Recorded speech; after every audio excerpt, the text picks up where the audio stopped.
안녕하십니까. 1월 17일 행복한 토요일입니다. 한 주간 동안 잘 달려오셨죠? 오늘 또 주님의 은혜 속에서 힘있게 달려가시고 내일 거룩한 주일인데 기도하며 잘 준비하는 우리 귀한 날 되시기를 주의 이름으로 축복합니다.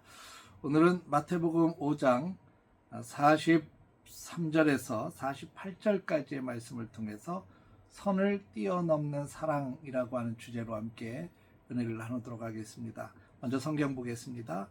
또 내 이웃을 사랑하고 내 원수를 미워하라 하였다는 것을 너희가 들었으나 나는 너희에게 이르노니 너희 원수를 사랑하며 너희를 박해하는 자를 위하여 기도하라. 이같이 한즉 하늘에 계신 너희 아버지의 아들이 되리니 이는 하나님이 그 해를 악인과 선인에게 비추시며 비를 의로운 자와 불의한 자에게 내려주심이라. 너희가 너희를 사랑하는 자를 사랑하면 무슨 상이 있으리요? 세리도 이같이 아니하느냐? 또 너희가 너희 형제에게만 무난하면 남보다 더하는 것이 무엇이냐? 이방인들도 이같이 아니하느냐? 그러므로 하늘에 계신 너희 아버지의 온전하심과 같이 너희도 온전하라. 오늘 방금 읽어드린 말씀은 아마 인류 역사상 가장 지키기 힘든 그러면서 동시에 가장 충격적인 가르침을 담고 있는 내용이라고 생각이 됩니다. 바로 원수를 사랑하라 라고 하는 말씀이죠.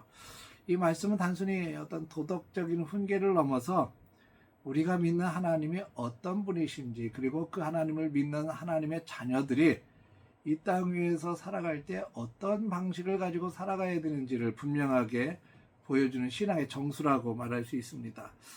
우리는 본능적으로 내 편과 다른 편을 구분하는 데 익숙합니다. 그래서 내 편에게는 잘해주고 싶은 본능, 또 내 편이 아닌 사람들에게는 선을 긋고 잘 못하는 그런 경향들이 있죠.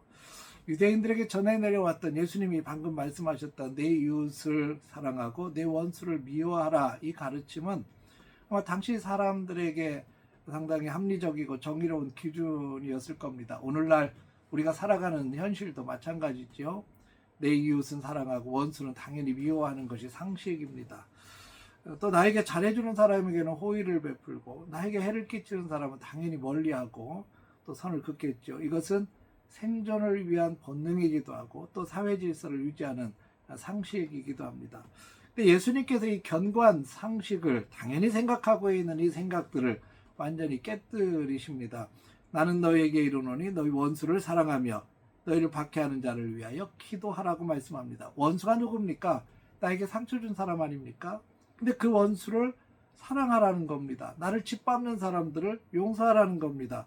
이런 사랑과의 용서는 참 불가능해 보이고 또 논리적으로 굉장히 손해보는 것 같은 생각이 들죠. 근데 주님은 바로 그런 생각과 삶의 방식을 하나님의 사랑의 방식으로 바꾸라고, 그리고 그 사랑의 방식을 가지고 사는 것이 참된 그리스도인의 모습이라고 지금 선포하고 계시는 것입니다. 왜 그렇습니까? 하나님은 보편적으로 은혜를 베풀고 계시는 성품을 갖고 계셔요. 하나님께서는 해를 악인과 선인에게 비춰주십니다. 비를 의로운 자와 불의한 자에게도 내려주십니다. 햇빛과 비는 생존에 필요한 아주 절대적인 것이고 일반 은혜입니다. 하나님은 인간이 그어놓은 자격이라고 하는 잣대, 이것에 의해서 은혜를 제한하지 않으신다는 것입니다. 우리가 누군가를 미워하면서 아니 저 사람은 저렇게 악한 사람인데 왜 똑같이 이런 복을 누려야 돼? 저 사람은 복을 받을 자격이 없어 라고 정죄할 때 하나님은 그 사람에게도 여전히 따뜻한 햇볕을 내리쬐고 계신다는 이야기입니다. 만일 하나님께서 우리가 행한 대로 우리의 의로움에 비례해서만 은혜를 주신다고 한번 생각해 보십시다. 그렇다면 과연 이 자리에 서 있을 수 있는 사람이 몇 명이나 되겠습니까?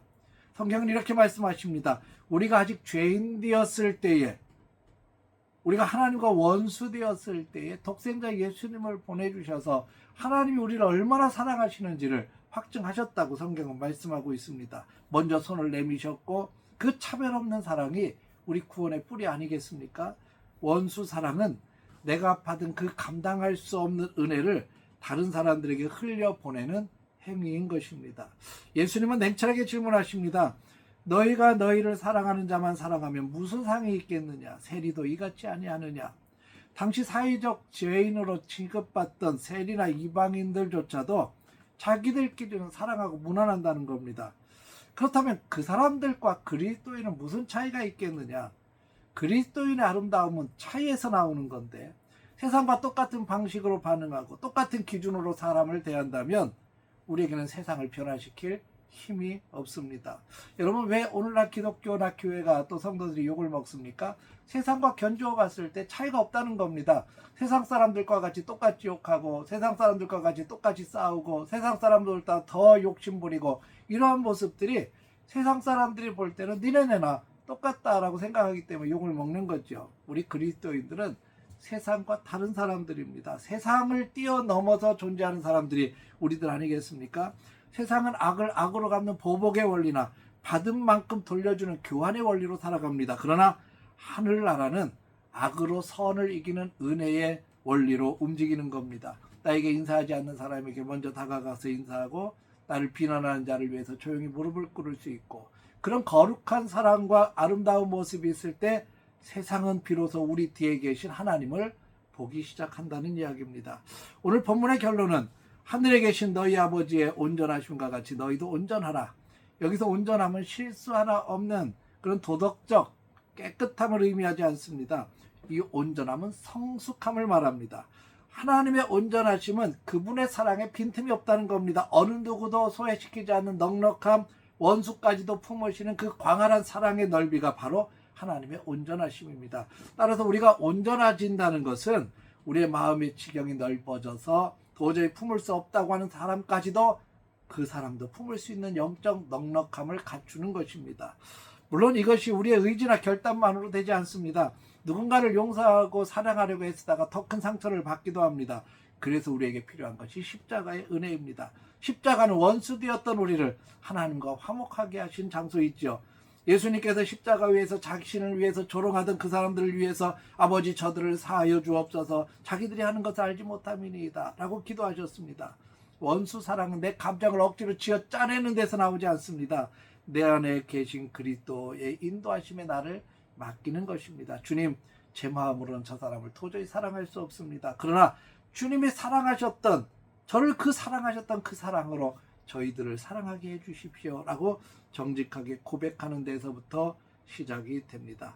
오늘 우리가 마음의 선을 그어놓았다는 데서 한 말짝만 뒤로 물러가 보십시다. 나를 힘들게 했던 사람이 있다면 그 쏟아내던 비난을 멈추고 그의 이름을 불러보며 짧은 기도를 한번 드리십시다. 우리가 그 좁은 길을 선택할 때 비로소 우리는 하나님의 자녀라고 인정받을 수 있고, 세상이 줄 수 없는 평안과 하늘의 온전하심, 하늘 아버지의 온전하심이 오늘 우리들의 삶 속에 가득하게 채워지리라고 믿습니다. 오늘도 그 사랑으로 힘있게 많은 사람들을 품고 은혜 가운데 살아가는 축복된 하루 되시기를 주의 이름으로 축원합니다. 기도하겠습니다. 하나님 아버지, 내 마음의 좁은 울타리를 허물어 주옵소서. 내가 받은 은혜가 자격 없는 자에게 주신 선물임을 기억하고, 오늘 나를 힘들게 하는 이들에게도 하나님의 귀한 햇살이 머물게 하여 주옵소서. 사랑의 마음, 십자가의 사랑으로 오늘도 승리케 하여 주옵소서. 예수님의 이름으로 기도합니다. 아멘.